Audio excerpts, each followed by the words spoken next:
Kaninang umaga, yung pusa namin, may bit-bit na kuting. Wala namang buntis sa mga pusa namin. Tapos, kanina, nakita ko na malapit na niyang kainin yung kuting. So, kinuha ko ngayon yung kuting at naawa ko. So, gusto kong alagaan. Yung kuting na yun is parang bagong panganak pa lang. May pusod pa actually.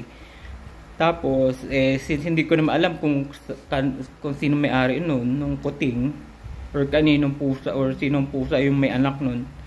So namili na lang ako ng gatas. Tapos yun, ako na nagpa-feed ng ng milk. Ito yung gamit ko. Ayan. 'Di ba? Tapos namili ako kaninang gatas. So Bear Brand. So hindi ko din na alam kung ano yung pwede kong yun painom. Tapos so ito na ngayon yung kuting.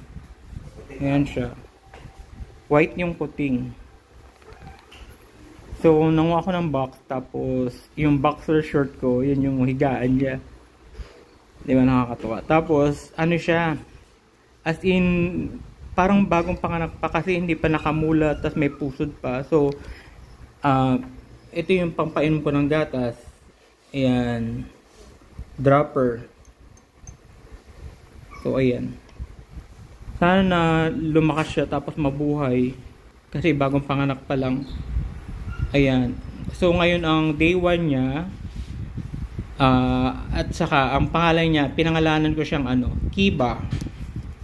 Ayan, Kiba. So natutulog siya ngayon. So day 1 niya ngayon ni Kiba. So see you again tomorrow. Bye bye.